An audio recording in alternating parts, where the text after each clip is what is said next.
Hello lovelies and welcome back to my channel. Today we're doing a mini book blog where I'm going to get you up to date on the books I've recently read and anything else. I've currently finished reading 2 books on my Kindle because this week has been a Kindle week, even though you might be like, Rosie, the other day you showed us all the books you brought down with you and you had about 8 and you bought another 3. And to that I say, well, I honestly don't know. I've just been a lot more comfortable reading on my Kindle just because it's handheld, and so when I'm doing stuff I can like keep reading whilst doing stuff. But anyway, the 2 books I read on my Kindle are arranged marriage romances. I don't know why, but I have a hankering from them this week. For the past 2 days, I just needed one. So the first one I read was Vowed to Me.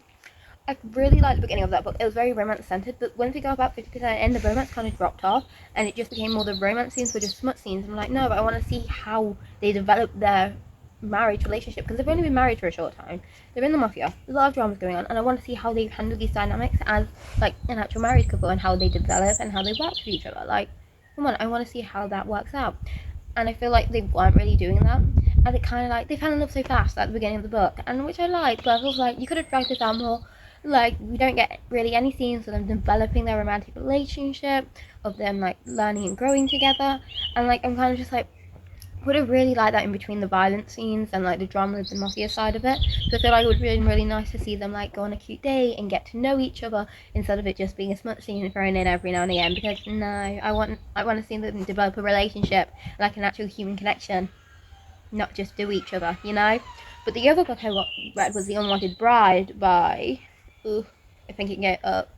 But anyway, whilst my Kindle boots up, was The Unwanted Bride. I love that one. It was a quick romance. It was like barely 300 pages. I read it in an evening, like stayed up till 5 to read it.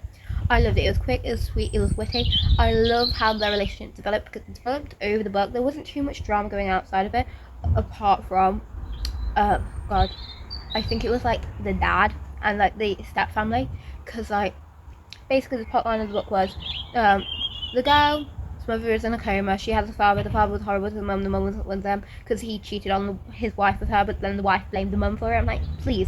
The woman was 10 years younger than the man. The man did not tell her she was married. He seduced her and left her with a baby. Anyway, drama. The grandfather finds out. I was like, no, you need to support this child or I'll sue you and stuff. But anyway, her mum's in a coma.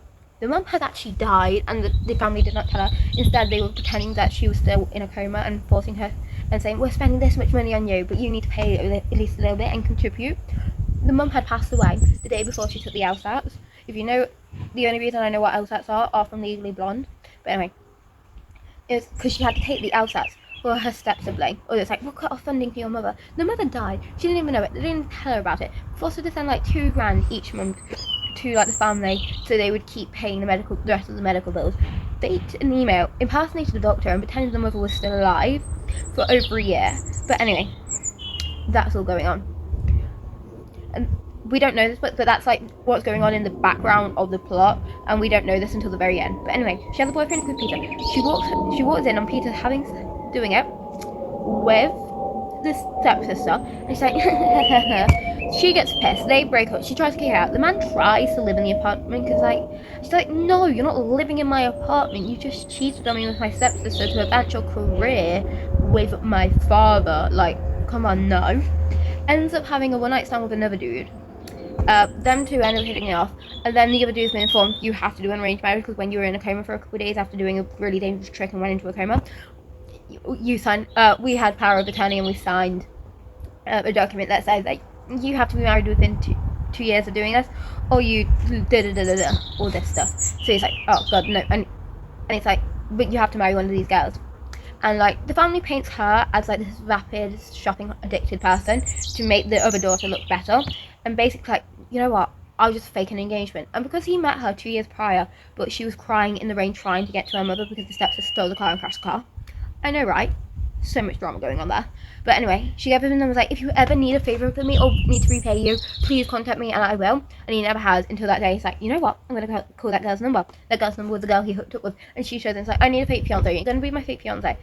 She doesn't go by her dad's family name. She goes by her mother's last name. So she has no clue any of this information is going on. And anyway, she shows up to place. And it's just like her entire stepfamily is there. It's like, we'll marry her. And they're just like, she's our daughter. And he's like really annoyed at this because like, what? You're one of them, you tricked me. And she's like, no, I haven't. I also need to tell you something. I'm pregnant. And basically that's the entire premise of the book. It's like them two developing a relationship because he's like, did she trick me? Did she not? her trying to like sort out a battle between her and her family, and literally all of with the mother in the background being pregnant. There's so much drama and so much going on everywhere, and like it's honestly a good read if you like dramatic novels, but not like dramatic like classic novels. Dramatic like you're watching Coronation Street or a soap opera or a telenovela or like a K-drama dramatic. If you like that kind of dramatic, you would really like this book. It's The Unwanted Bride by Nadia Leigh. I'm thinking I might read another one of her books because I did love the drama.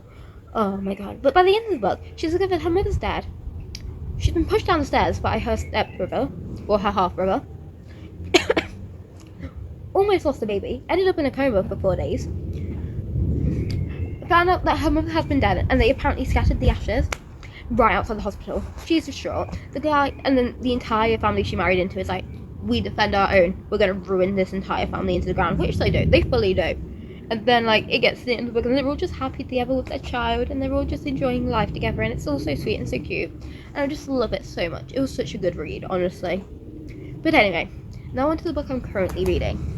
I'm currently reading The Space Between Love and Hate, because yet again, I once again heard the song My Best Friend's Brother, and I don't know what it is, but it's like a mental trigger. Every time I hear that song, I have to read a best friend brother's romance.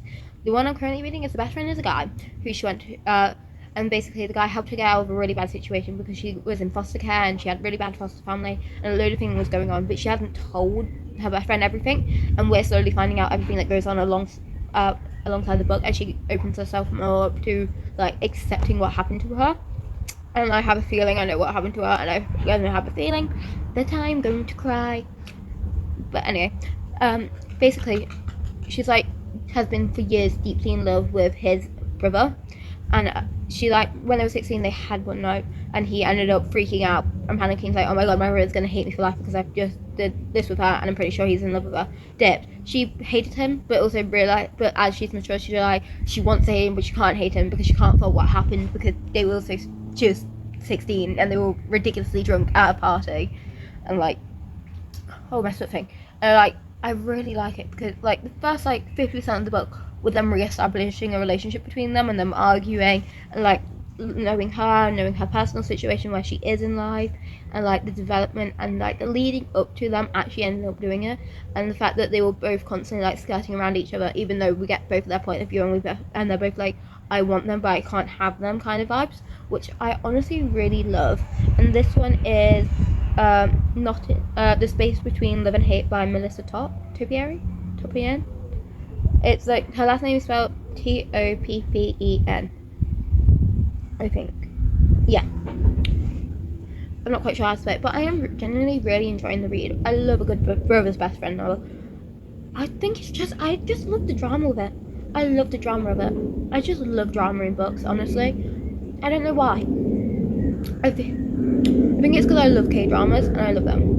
Also, if you haven't noticed, I'm also wearing my Camp Jupiter shirt today. Because I'm at home, I have very little clothes in my wardrobe. And I was going through and I was like, you know what? Today's a Percy Jackson t-shirt day. I own Camp Half-Blood and I own Camp Jupiter one. I wear the Camp Jupiter more often because purple is my colour. I love it. But also, if I was to be in the Percy Jackson universe, I would be at Camp Jupiter. No doubt. No doubt about it. I would rather be there than in Camp Half-Blood, because I know I would be one of the campers that died ridiculously early there, because I would have done something so silly. Honestly, I would have probably died on the lava rock climbing wall, realistically, knowing me, because I would be like, I can do it. I really can't. I do not have the upper body strength to fight on lava and a rock climbing wall. No, I don't. Anyway, that's all for today. If you want to comment down below what your favourite PGA character or what you're currently reading, or if you have a recommendation, please do. Anyway, that's all, and you should go read.